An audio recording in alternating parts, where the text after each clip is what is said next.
Ode to Gaiety by William Broughton. Go, gloom, begone glum and grim, off with the drab, drear, and grumble. It's time, past time, to come undone and come out laughing. Time to wrap killjoys in wet blankets and feed them to the sourpusses. Come, frisky pals, come forth, wily wags. Loosen your screws and get off your rocker. Untie the straight-lacer, tie up the smarty pants. Tickle the crosspatch with Josh and guffaw. Share quips and pranks with every victim of grouch, pomposity, or blah. Woe to the bozo who says no to tee-hee-ho-ho and ha-ha. Boo to the clean-cut klutz who wipes the smile off his face. Without gaiety, freedom is a chastity belt. Without gaiety, life is a wooden kimono. Come, cheerful chums. Cut up and carry on. Crack your pots and split your sides. Boggle the bellyacre, convulse the worrywart, pratfall the prissy poos and the fuddy-duds, take drollery to heart, or end up a dead head at the guillotine of the mindless. Be wise and go merry round whatever you cherish, whatever you enjoy, what you live to exert. And when the high spirits call your number up, count on merriment all the way to the countdown. Long live hilarity, euphoria, and flummadiddle. Long live gaiety for all the laity.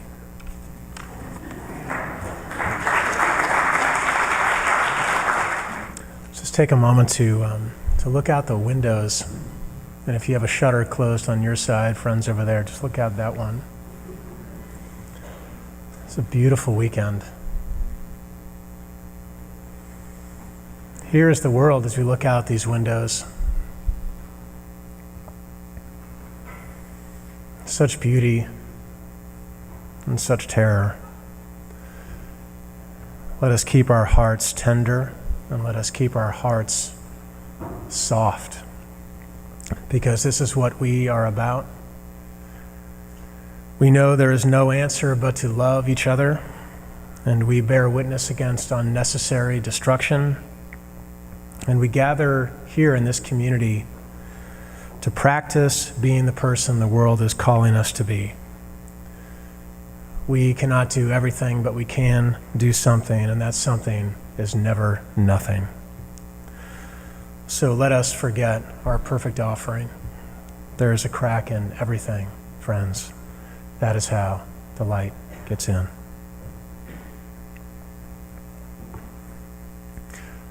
Bag packed, check. Laptop closed and stored away, check. Projector borrowed from the church with permission from the senior minister to show the group of cranky clergy on Tuesday night a film to lift them out of their glum and gloom and glim, check. Audio version of book I was supposed to read before the aforementioned gathering of clergy, particularly because I am on the 3-person committee charged with leading 2.5 days of study and reflection on said book that begins in 2 hours, which is just enough time to speed down 495 towards Centerville on the Cape, where we will gather. Check.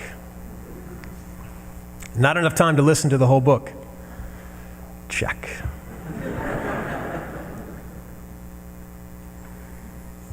But first this. Just sit in the car. Just sit in the car, which sits in the driveway, and just stop. You ever do this? Don't turn on the ignition. Don't plug in the phone. Don't adjust the rear view mirror.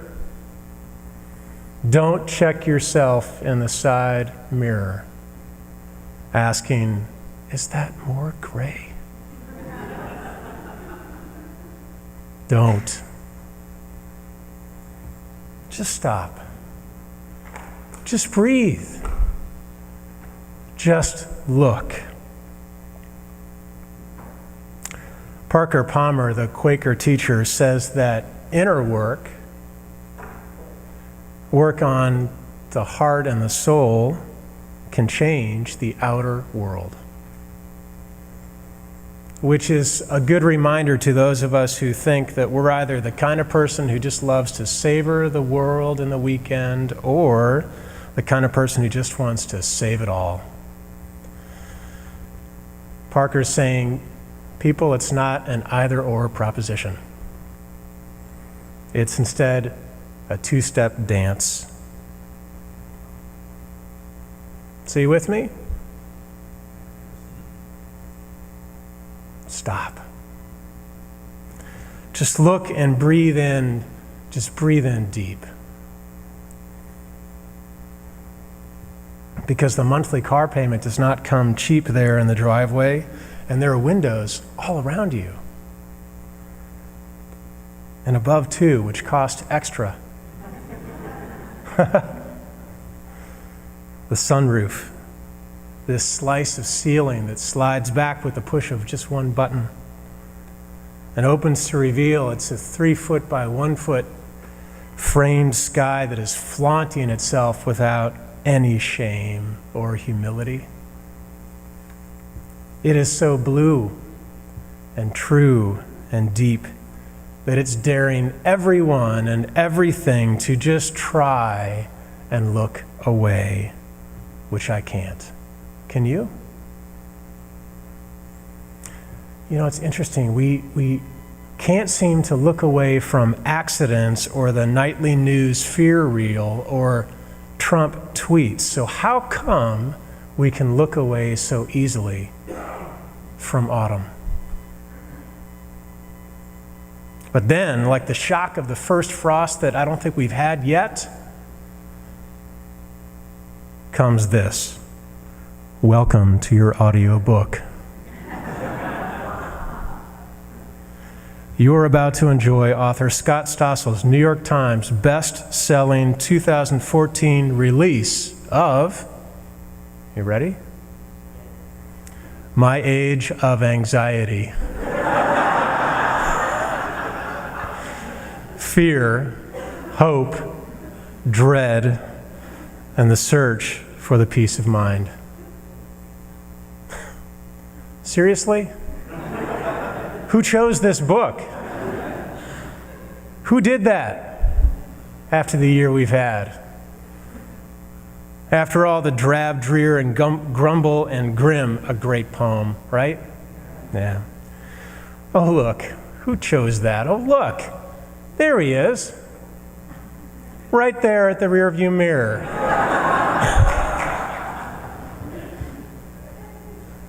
Staring at you. I did. I chose the book.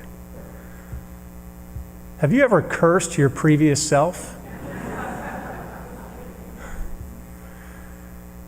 How about now as you hear the narrator purr on, the car now in reverse and propelling forward, the slice of sky now in eclipse. The narrator says, "My Age of Anxiety is a riveting, revelatory, and moving account of the author's struggles with anxiety and the history of efforts by scientists and philosophers and clergy to understand the condition." As recently as 35 years ago, the narrator says, as I get, I think, on 109, anxiety did not exist as a diagnostic category, but today it is the most common form of officially classified mental illness. Scott gracefully guides us. Really, does he? Gracefully guides us across the terrain of an affliction that is pervasive yet misunderstood. Chapter 1, A History of My Nervous Stomach. Great.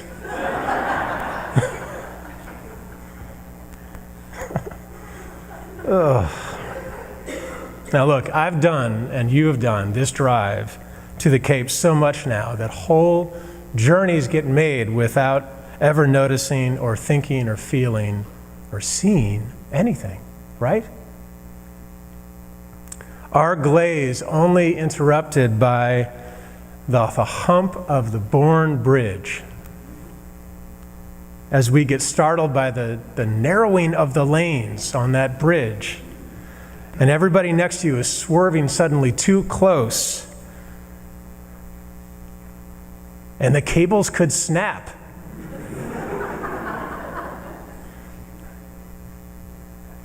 And everyone's fine with that because they're checking their phones and driving so close, just inches next to you while they steer. I'm anxious about heights, to name just one. But something about this fall interrupts the autopilot in me. And the flare of color, like today, makes even the Wrentham Outlet Mall and Exit 95 and the dog racing track on the right and the highway hotels look like little corner stores of heaven. Which is, it's the irony of the season, isn't it? How it reminds us in no other way of another year that's gone. Time underfoot. Leaves falling, summer in rear view, light getting low. And along with the ache of that, everything, even the ugly and the broken along the side of the road and inside me and inside you, just ablaze with light. Chapter 2. Worriers or warriors? Which are you? Both? And as I listen to the chapter and I watch these trucks pass me with the "Get on the Trump train" stickers on the bumper, and I go under the bridge, the overpass, where someone has hung against the chain link fence an American flag that is now tattered from the wind. And that's next to the faded Hillary sign that said, "I'm with her." Next to the Brad, "You are in our hearts forever" poster board. Next to the blue "Hate has no home here" signs. Next to the spray-painted plea on the bridge that says, "Colleen, prom? Please?" Next to the hashtag 2069 sign that's stuck in the ground, marking the number of opiate deaths in Massachusetts in 2016. I see all that, and I'm reminded of why I suggested this book of anxiety for this small group of Unitarian Universalist clergy. Because I want to be a warrior, but I'm a worrier. And the times that we live in scare me, which I know because I've never had so many dreams like I've had in the last year that have me, do you have these? That have me falling down and down and down until I wake up in the bed next to Karen, my forehead glistening. Says David Brooks, who's maybe my favorite Republican, "We live in an age of anxiety when many of us live with bewildering freedom, without institutions to trust," he says, "unattached to compelling religion or sources of meaning. Anxiety," he says, "is not so much a fear of a specific thing, but a fear of everything. An unnameable dread about the future. And people, he says, will do anything to escape it, like vote for someone who gives them a quick pass out of the anxiety by making promises for things to be great again, or blaming your problem on someone else. But before the welcome to the Cape Cod sign comes, there on the right, I think you know where I mean, there are the cranberry bogs, pregnant with purple and juicy red. And even as the narrator, the anxiety narrator, warbles on, I've now got the tart taste of cranberries on my tongue. Cranberry sauce, friends, is just in 1 month. On that great secular sacred holiday that is Thanksgiving, my most favorite holiday of the year, I've told you. Why? Because there's just no hype. There's no inflated things on your front yard.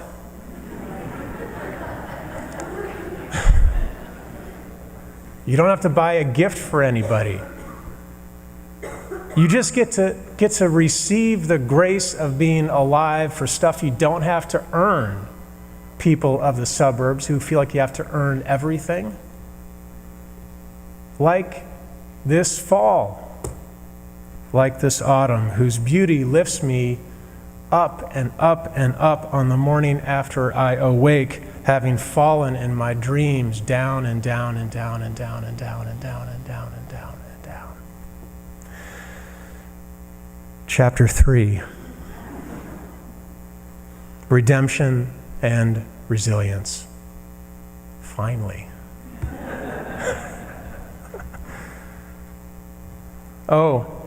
And look, just in time, here comes the Bourne Bridge, all high and spanning and narrowing and speeding closer. Will those cables snap? This bridge coming closer, not unlike this year. Can you believe it is 2017? All of us. I take you with me. All of us now suspended over the water. Hope for kids on this side, worry for kids on this side, work everywhere, commute everywhere. The commutes you tell me you have to do are shockingly hard. Empty nest here, and with the empty nest, the kids who left having taken our hearts with them. Or parents or ourselves coming into the autumn of life with all the hospitals and doctors that come along with that, and the worry about money, and spouses and partners that we come back to again and again, trying to nurture a patient love. Bodies flourishing and failing, and bodies growing and bodies dying here in the fall of 2017. My emails and Heather's emails and Jessica's emails are so full of your stories. To say nothing of this world, so full of fear and so full of flight and aliveness. Sometimes up on the bridge, right, of life, we all get a little dizzy with the height. We are more worrier than worrier. Sometimes we feel like we might just fall down and down and down and down. The most powerful answer to worry, says the narrator, is the courage to rest in anxiety and not quickly try to escape it. Uncertainty and anxiety throw you, says the narrator, off the smug island of certainty and force you into the free waters of creativity and of learning. which I try to do as I cross the bourne, opening the slice in the ceiling above me, and with one eye on the road and one eye above me, I tilt my head back to receive the blessing of blue from the sunroof that in this moment, in these times, is a redemption roof. It's a redemption roof in this season of holy holies. And it redeems me and you from a diet of too much news, too many confrontations with what I cannot save, too little savoring of what I can save, too many tweets. Friends, I feel off balance. I feel off kilter. Inner life neglected too soon, too much, which is why I need moments like those on the bridge, redeeming me from sky and water of fear and opening me to gratitude for color and love and autumn. Am I alone? Am I alone? I have been a Unitarian Universalist for 20 years, exactly this year, which is not enough time for me to be an expert, but it is enough time for me to have opinions.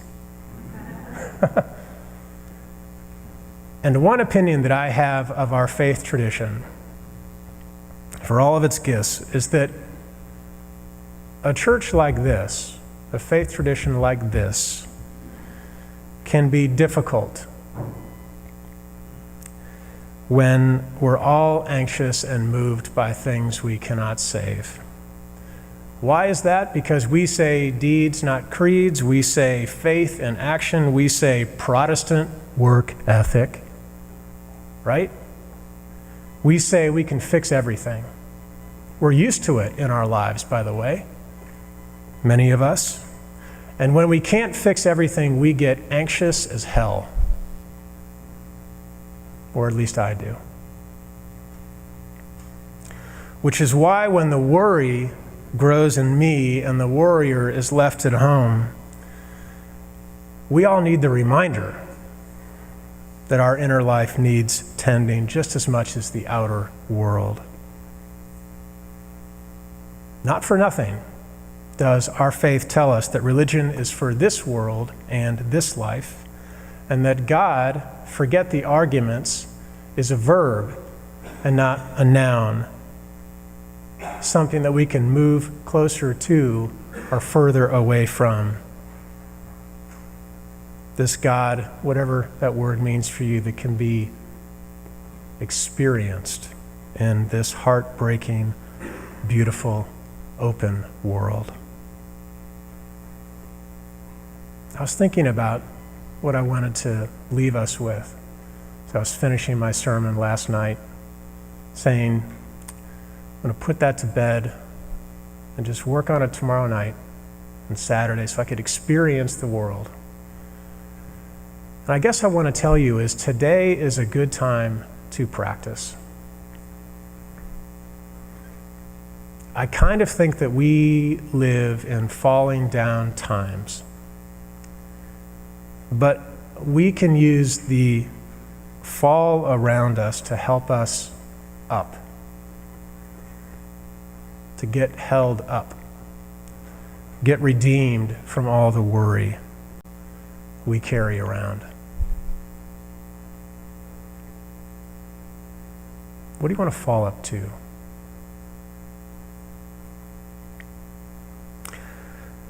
Chapter 4, peace of mind. And just as the narrator says that, I come up to the rotary. You know which one I'm talking about, the circle of death. That free-for-all of Massachusetts merging aggression. And there, in the center, cleared away from the shining brambles and purple leaves, is this sign. Tell someone you love them today. And so I did. And so I do. I love you. And in falling times, let us fall up together. Amen. And